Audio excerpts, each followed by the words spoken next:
You're beautiful.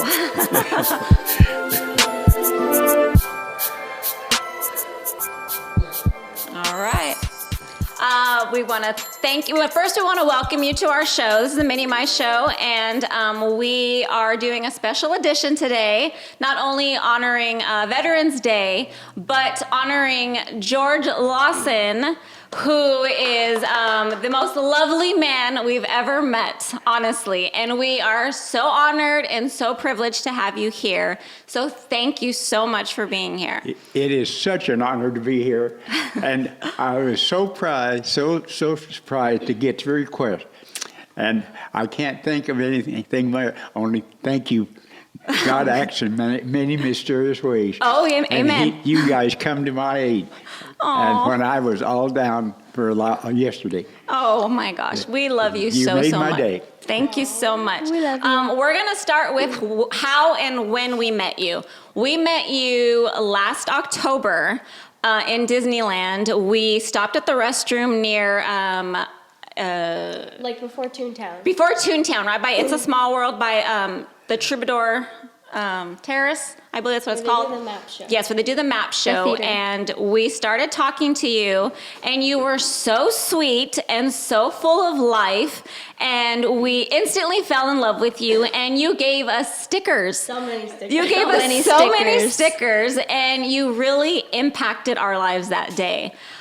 So much so that every time we went back, we had to find you. We would look for you, and we would ask about you, because you, to us, embody what Disneyland is all about. What Walt intended Disneyland to be, you embody that. So we have so much respect for you for that, and we literally honor you. I was the last, when I was working there, I was the last person to actually be able to meet the great Walt Disney. Oh, that's He awesome. was such a wonderful, gentle man. Uh-huh. He was so wonderful to talk to, and he had the know-how and all that. When you started talking to him, that he just felt like he was part of the family. Right. So he would make you just relax and feel really relaxed and happy of being around him. He was just that kind of a wonderful gentleman. What do you have a favorite experience from when you met him? A favorite interaction? Well, yes. When I started, I should say that I worked on the Matterhorn for 4 months. Oh, wow. Starting in February of 1959. Wow. Yeah, it was on the southeast corner from where the first layer of bobsled track was, up to where the second elevation where the track come out of the mountain. And Walt came by and he says, "You guys call me Walt." Oh. And so he says, "I don't want any Mr. Disney because we are all a team." And his philosophy was there was nobody above him and nobody below him. Each and every one of us was an equal to him. Oh, that's awesome. And if someone wanted to take a picture, that put him just a little bit above. And he really didn't want to, especially on the job. Really? But wow. otherwise, down in Disneyland itself, it was a different story because he was what everybody loved. He made that wonderful Disneyland, which was so wonderful and so great. Oh, wow. That is so awesome. The things we knew about the mountain that you didn't know about, the half a basketball court and the treadmill. Oh, wow. Treadmill. What about this treadmill? Well, the treadmill and the basketball court, the city of Brea, or city of Anaheim, had a building code. In 1959, you could not go over 3 stories high with a commercial building. But you could with an athletic building. Oh.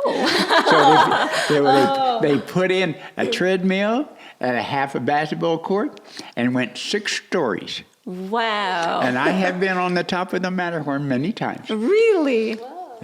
That is so awesome. That's so fascinating. It was such an honor. So, but Walt being from Missouri and me being from Kansas, we were just like neighbors. Oh, wow. And he always had a good word and a smile for everyone. He was just that kind of a gentleman. See, and that's why I feel you are the perfect example of what Walt stood for. And you being at Disneyland is literally, I think you should be a landmark at Disneyland just for how much you embody the spirit of Walt Disney and the spirit of Disney itself. Walt was that kind of a person. You made you feel easy, and you wanted to find out more about Disneyland. Right. And that's why. And I bet he just loved talking about it too, right? Oh no, you just keep talking about it because everything is so interesting. Right. The center of Disneyland is in Sleeping Beauty Castle. Oh. And the clock on the chandelier on the inside of Fantasyland the castle, it always says 4 o'clock.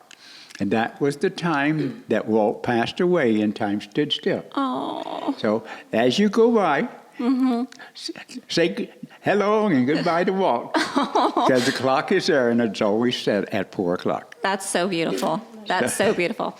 Okay, we want to talk for a second about the fact that you are a World War II veteran. First, we want to thank you so much for your service. We appreciate it, and we love you for it, and we honor you for it. So thank you so much for that.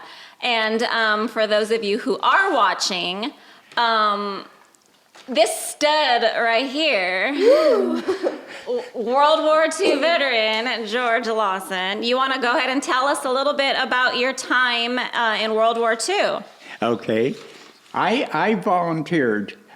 I also got to back up a little bit. My brother was killed in Cairns, France, August the 20th of 1944. We are sorry. He was with the 82nd Airborne, and they miscalculated the wind. And when they jumped out of the airplane, the wind blew them in front of the enemy instead of behind. And so they had no chance of surviving. Oh. And I was so enthralled about my brother being a hero. And my brother, just older than I, we both enlisted as soon as possible. As soon as he was 18, within 3 days after I was 18 years old, I enlisted for the duration of the war plus 6 months. And it was such a wonderful thing. I left home on the 28th of April of 1945. I went to boot camp at Great Lakes Station, boot camp station. And then in August, I was transferred to Camp Endicott, Davisville, Rhode Island. And that is where I took my basic training. And basic training is bivouac and working, crawling on your belly across the fields with live ammunition machine gun fire going over the top of your head. Oh, my goodness. And that is where I seen my first casualty. Oh, wow. The boy next door to me, and there were 3 of us in a group. And the guy says, "George, I wonder what we're at and where we're going and what we can see." And I said, "Don't raise your head." He did. And that was all it was, just a plunk. And he was dead. Oh, my Got him right goodness. in the forehead. Oh, He my didn't know goodness. what hit him, but we knew. And so we had to go on with life. Oh, wow. So that's my first casualty. Oh, my And goodness. when I finished that in September, I was on a troop train from Camp Endicott, Davisville, Rhode Island, to Port Hueneme in California by Oxnard. And when we got on the troop train got to Pittsburgh, we seen the newspapers. Japan has surrendered. Oh, wow. And so it was so fun, but the MPs wouldn't even let us get off the train to go to a store and get a Pepsi, let alone a beer. So we had to come on out to Port Hueneme. It was a wonderful place to be. But anytime military transfer you, you're under 72 hours restriction when you arrive at the base you're going to. And so in the 72 hours, the party was all over. And we didn't even get to have a party about it. But I was up at Fort Minnie from September until July of 46.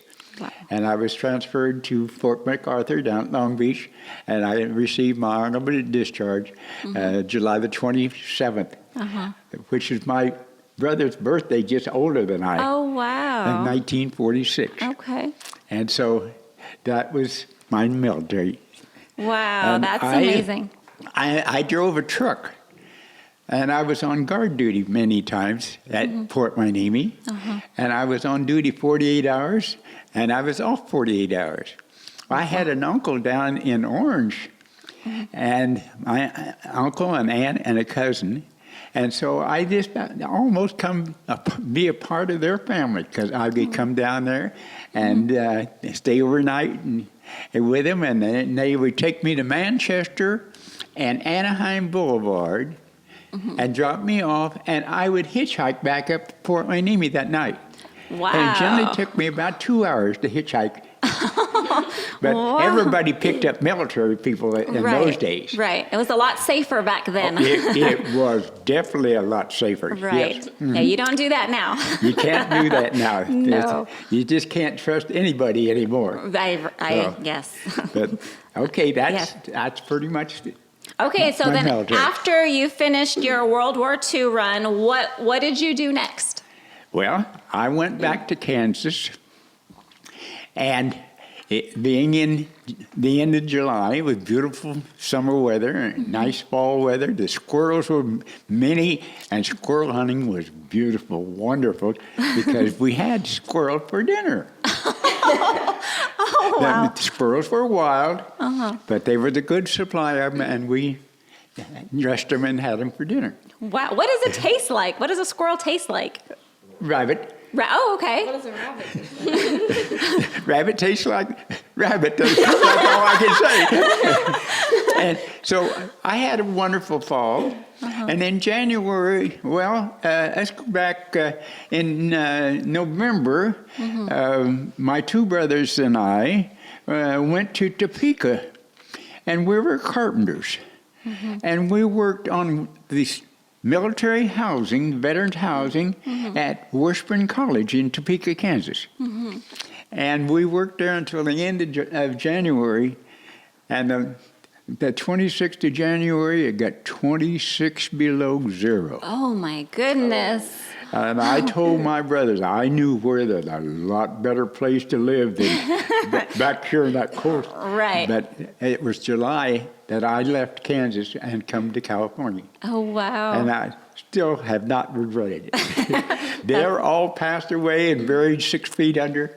Oh. And here I am out here just growing wild and having a wonderful time with this wonderful life. Oh. And meeting these wonderful people. Oh, George, we love you. We love you so much.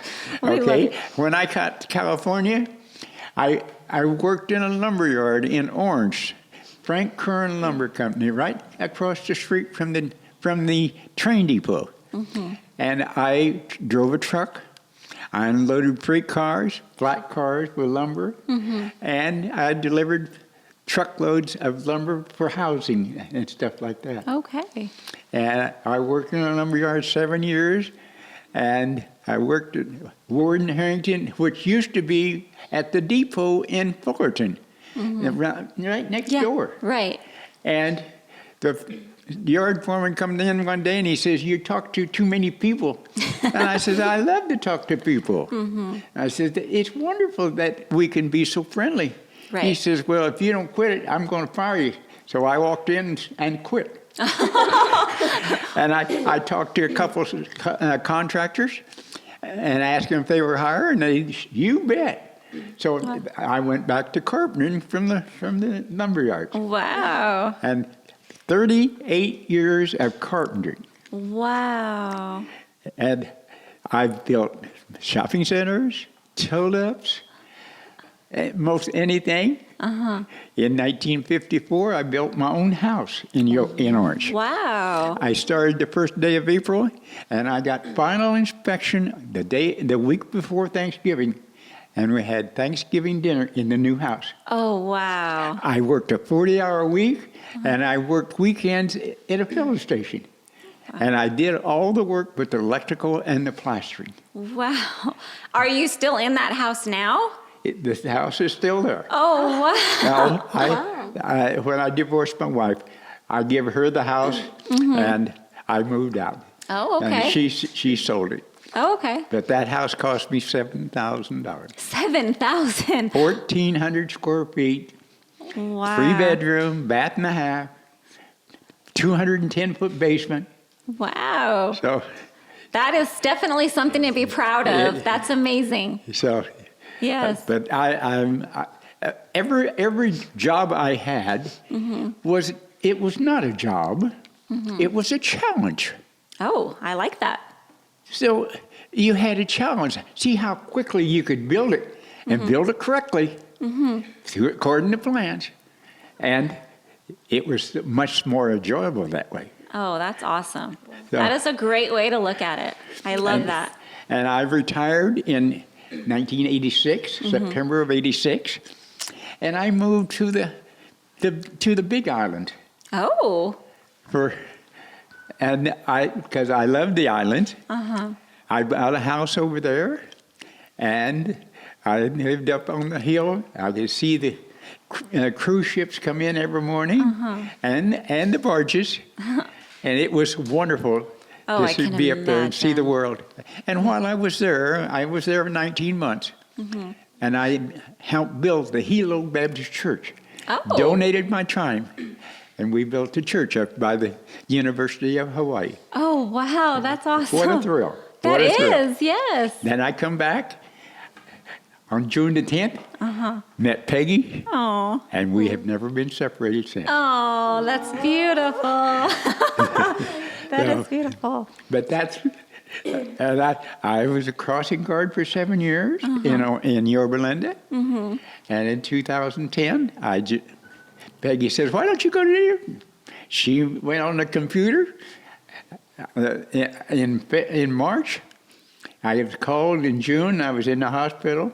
They called me again, and I went in September and went to work on October the 8th, 2010. Wow. And until September the 4th, I was working at Disneyland. Oh, wow. And That's what amazing. a thrill. Oh, yes. Meeting the most wonderful people in the world. And during that 8 years I was there, I met people from 82 different countries. Wow. That Isn't is that amazing. fantastic? Yes, that's amazing. It was so amazing. wonderful. Wow. Okay, we want to talk about a couple of these. Okay. Please tell us what this is about right here. What is this? This Yes. was about 14 months after, after I went to work for Disneyland. Okay. I got this letter in the mail. And it's from the president of Disneyland Resorts Incorporated. Wow. Boy, I did. It really busted my buttons. And congratulating me and complimenting me that I went beyond the duty of a custodian with the guest by telling them about Disneyland. Oh, wow. And this is a letter that was mailed to me. And you just don't get that every day. That is amazing. And I'm going to during- read it really quick. It says, "Dear George," or thanks, "Walt once said, everything here at Disneyland and the studio is a team effort. A guest has recently shared with us how you engaged them in conversation while they took a break in Fantasyland. You gave them advice and shared your knowledge of the resort with them. Even if it's not in your regular role, you worked as a team and made this guest experience even more enjoyable. Thank you for going above and beyond and for continuing to look for ways to improve a visit." Wow. That is amazing. And I'm proud. Yes, and you should be. And I don't doubt that, because every single experience we ever had with you in the park, you made us feel like we were the only ones there. And You were. Yeah, but we weren't. But you made us feel so special. So special. I received 63 guest compliments Wow. in the 8 years, and 58 compliment certificates from the cast members Wow. in 8 years. That is amazing. So, That is amazing. It's definitely something to be proud of.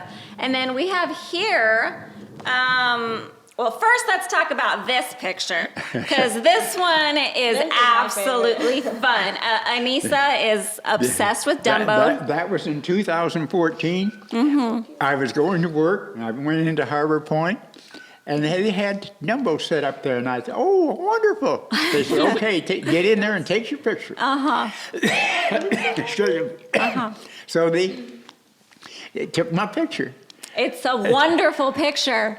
and I've always felt just as happy as that shows me. Oh, good.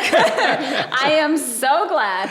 So we also know that here, you were the only World War II veteran to be honored at the flag ceremony in Disneyland. Is that correct? Yes. Do you want to tell us about this experience? Okay. 4 years ago at Memorial Day, Okay. I was sweeping Main Street, and a manager, one of my managers, come up and said, "George, I want your pan and broom." He's bigger, more powerful than me, so I give him the pan and broom. I never thought anything about it. Right. But a few minutes later, my supervisor come up and he says, "George, I want all the towels and I want all the maps out of your pouch, and I want you to go over to the flagpole." I still had no idea what was going on. But after they brought the flag down and retrieving the flag ceremony, I was honored as one of the first World War II veteran cast members that worked at Disney. Oh, wow. And I was honored by being presented the flag in the United States, and I am so honored today. That is beautiful. But that's what. Yes. And Ernie was a drill sergeant for the Marines. And he and I always had a good relationship together. Oh, that's Of course, amazing. the Seabees, which I was the Navy Seabee, the Seabees always goes in and prepare the landing for the Marines. Okay. We didn't get any note about it, but the Marines knew where they landed, and everything was cleared out, ready for them to come in and take over the islands. Wow. So that's why That- I'm very proud of Ernie. Oh, that's amazing. So do you have any, I mean, I can't imagine topping this Disney memory, but are there any other memories at Disney that you hold like really close to your heart that you'd like to share with us? Oh, many. Okay. Many. Oh, yes. Working on the Matterhorn, meeting Walt. Walt was one of the most wonderful men I had ever met in my life. And talk about a little old farm boy from Kansas that was born and raised on a farm. And to meet Walt Disney was something beyond recognition. I am so jealous. I am so jealous. Yes, so. By all means, Excuse me take a drink. while Yes, I please. Please. While I wet my whistle. Oh my goodness, I'm loving this. This is amazing. Okay. You good. All right. Okay. Next memory. What other memory stands out to you from Disney? Good memory. The good memories is Walt Disney and the Matterhorn. Matterhorn. Okay. All right. So you said you want to talk about it, so we're going to talk about it. Why can we not find you at Disneyland anymore? Well, I was accused of, well, let's go back a little bit. Ever since I went to work for Disneyland, it was a custom that just developed that I would hug a girl, or a girl would hug me, and they would kiss me on the cheek, and I would kiss them on the cheek. But And August the 24th, a girl accused me of kissing her on the neck. I don't even kiss Peggy on the neck, and we've been married 30 years. But they took it up, and they called me in and told me that I'd been accused. And of course, I denied it very much so, because it was really not true. Right. But there was girls that felt so free and easy that there was two girls, Lisa and Marcia, that kissed me on the lips. Oh. And they instigated, and so I didn't mind, and they wanted to do it. It was their doing. So who am I to turn down beautiful ladies giving you a kiss on the cheek? Right, right. So, but anyway, I was accused of kissing this young girl on the neck. And it's against the company rules. Right. So I was walked off the job. September the 4th at 3:30, they came. I was working in Frontier Land. They came and got me at 3:30, took me up to an office, and I wasn't there 5 minutes. And they told me that I was terminated, that I had broken the company rules, and I would be walked off the job. And they walked me out to Harbor Point. And just before I went through the gate, they said, "We've got to have your ID card and your pass." And I was in shock. Right. And I know that everybody else is in shock because it did not happen. Right. It wouldn't have happened in my whole lifetime, because I didn't believe in that. Right. So that's what happened. And I had no chance to tell anybody what was happening. I didn't have a chance to tell anybody goodbye, especially some beautiful ladies that were so wonderful to me. So, but I had lots of people, lots of guests that loved me for George. Right. Yes. I can't say for anything, but just because I was George. Yes. Yes. I tried to make them relax and be at peace around me, and let them know that it was my will that they have a wonderful, dazzling time. And you did that with everybody you came in contact with. Everybody. I will also state that during the 8 years I was there, I had 3 baby boys named after me. Oh, that's wonderful. One in Mexico City. I was in Toontown, and a guy yelled at me and stopped me and asked me to come over and talk to him, and he was holding a baby. He says, "Here, take this." And I said, "What?" He says, "Take this baby." So I took the baby. I had 3 boys of my own, and I held it, and he says, "His name is George." Oh. And I says, "What?" He says, "Yes, we've named him after you because no matter where you go, you're happy." Oh. And I had 2 other boys named after me. One from San Diego and one from San Bruno. Wow. And I was so thrilled and so honored that people would think that much of me. Yes. That they would name their babies after me. Yes. So I'm in hopes, and I pray to God that those babies grow up just as happy as I am. Oh, that's amazing. Oh, my gosh. My heart. Oh. Yeah. Just literally, and I'm not just saying, just to be in your presence brings so much happiness and joy. I am so pleased. And we are... I love people. Oh, you exude that. Like, there's no denying that you love people and you have a joy and you have a way of talking to people. And you bring out, I think, that in other people as well. I think if there was someone in front of you that was sad or depressed or for whatever reason, you could change it like that. You have that power within you, and it's amazing to see. God gave it to me. Oh, yes. No, God literally shines through you, and we see that. There's no denying that. We are big believers in our faith, and there is no denying that God shines and lives through you. So that is amazing. And God uses you in other people's lives too. Yes. Thank you, dear. Yes, you left such a huge impression in our lives that we had to have you on here because we want to know who George is. Because It's my great honor. Oh, it's our honor. And it's a privilege. It's ours. This is the first thing, number one, I've ever had this done to me before. And I've never been on radio or TV or anything. And this is really quite a privilege, quite a privilege. Oh, it's honestly ours. So thank you. We can't say thank you enough. And I am so sorry for what happened to you. Like, we are so sorry. And we know that it's honestly just, it's insane and absurd. As I say, I wish I could change it, but I can't. I know you can't, but people who know you know that there's no way, and it's absurd. You know I love you forever. Oh, yes. And we love you forever. We cannot thank you enough for being here. Right. It means everything to us. So thank you.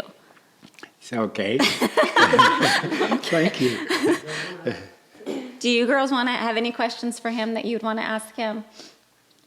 I heard everything I wanted to hear. Yes. And what about you? When's your birthday? Wait, talking to When's my birthday? Yes, when is your birthday? April Fool's Day. April 1st. All right. That's so fitting. That is so fitting. April the 1st of 1927. Wow. And I was born on the northeast bedroom downstairs farmhouse out on the farm. Wow. And my mom told me that there was a flood going on, and my dad had to go a mile to the hill to get the doctor to come back down to the house to help me be born. Wow. And by the time they got there, I was already there. You were impatient. So you are 91 years old, right? I'm 91 years old, yes. That is so amazing. What an honor to be able to live that long. Like, that is amazing to have seen everything that you've seen, and like, it's just crazy. That's so awesome. Well, you say 91. 91 is just a number. It is. It is. It's how young you feel and how young you act and can think that makes the difference. No, I agree. I know people in their 30s who act like they're 90. So Yeah, and I feel like I'm 65. Oh, that's and awesome. I try to act like I'm 65. I'm still doing a little building here and there, and I'm up and down a ladder. There's no quitting for you, right? Why should I quit? That's right. That's good. I'll get old and feeble if I quit, and I can't do that. No, you can't. Oh, wow. I will tell you that I have made application to 5 different Home Depots. Hopefully, I will have a job soon with Home Depot. Right. And helping people build houses and rework their own homes. I can tell them how to do it and what the material they need. Oh, that's awesome. And because I love people and I love to help people. Right. And that's the way I feel with Home Depot. I can help lots and lots of people. Oh, that's so awesome. Okay, I have a question. Yes. What is your favorite ride at Disneyland? Thunder Mountain. That's mine. Yay. That's awesome. You know, 3 years ago, they shut Thunder Mountain down because they had old railroad track for this bobsled to ride on, and they took that out and put in pipe. Oh. And that made it so much smoother. You know, no roughness or shaking or anything. And you went on pipe, and it made it so wonderful. And that's really made a good ride. Right. Oh, yeah. It's my favorite. I have to go every time I'm there. It's my absolute favorite. Did you ever meet any celebrities in your time at Disneyland? Ellen. Ellen DeGeneres? Yeah. Oh, how cool. Yes. That's awesome. Yes. So, and I met others, but I don't remember. You know, in 8 years, you meet people. You met, there's no beating Walt. There's actually no beating. There's no topping Walt. So, yeah, that's pretty Walt amazing. was a favorite. Yeah. Oh, I can imagine. He would have been mine too. We often get asked on our show if we could meet anybody, past or present, who would it be? And who would we want to have lunch with? And we always choose Walt. So, yeah, I can't even imagine. You made a wonderful choice because he was so down to earth and so common and so relaxing that you had to relax around him. Right. He was just that kind of a guy. Oh, how amazing. How amazing. It was my honor and privilege to be able to meet the gentleman. Right. Because he was a real gentleman. Now, I might say that Walt was not born and raised, not born in Missouri. He was born in Chicago. Yes. But at age 1.5, the family moved to Missouri. And he actually grew up in the country. And he went to country school, just like I did. Oh, that's so fun. That is amazing. There's something else you didn't know. So it's such a privilege that I was able to work there and meet so many wonderful people. Right. And so That's amazing. Oh my gosh. I could pick your brain for hours because you're so fascinating. well, here I am. I'm at your disposal, my dear. You girls have any more questions for him? No? Do you have anything? No? Lisa? No? All right. I think that's going to do it. You literally, this has been a highlight for us. Having you on here has by far been one of the most amazing experiences. Can I make a statement? Yes, you may. Yesterday was the saddest day I have ever been in Disneyland. Veterans of the wars were supposed to be able to get in free. I went there. I'm a veteran, World War II veteran, and very proud because I volunteered give my life to my country. Right. And it turned out that only retired military was able to get in to Disneyland free. These guys that retired, they were too lazy to get out and fight with the regular people and get a job.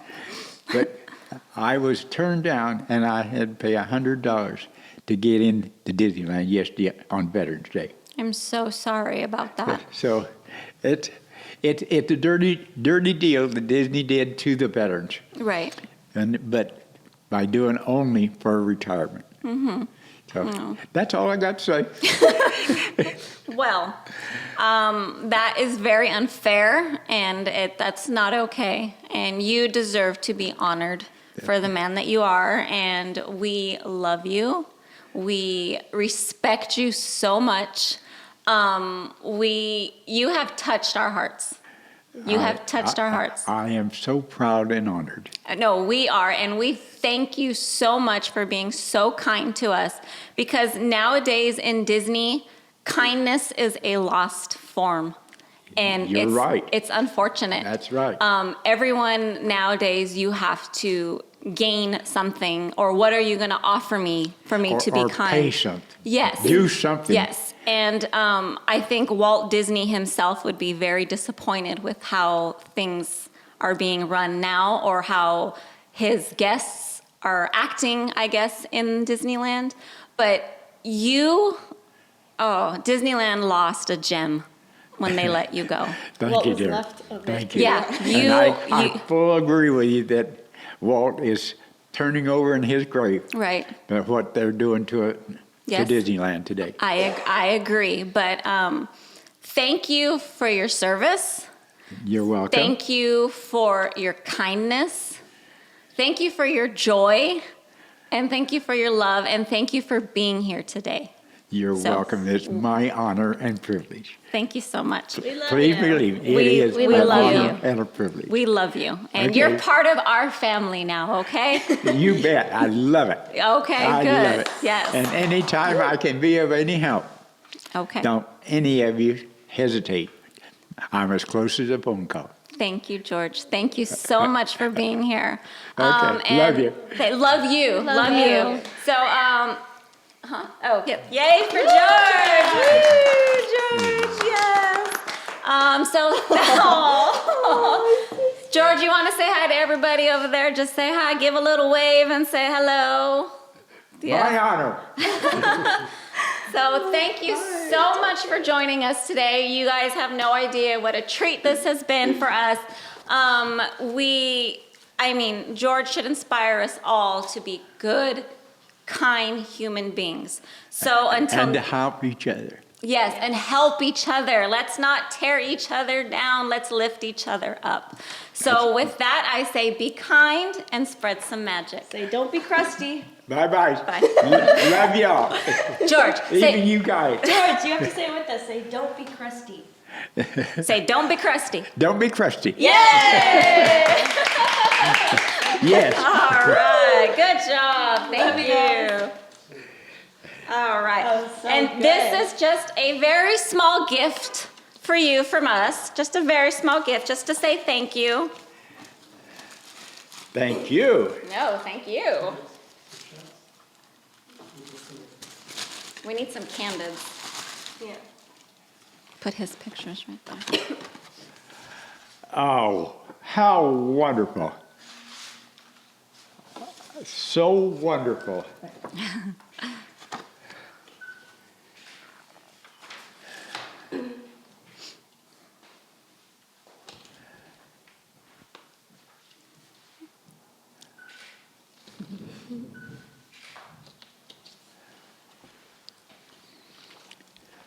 Yes, keep a positive thought. Yes. Thank you. No, Thank you. thank you. That's so wonderful. Yes. Thank you. There's something else in there too. Oh, Yes.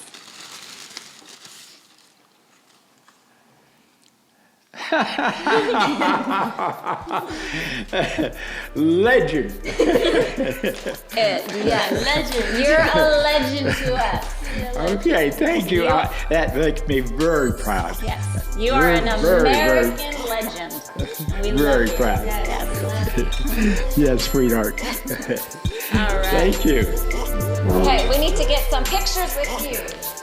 This is a surprise. But I am on.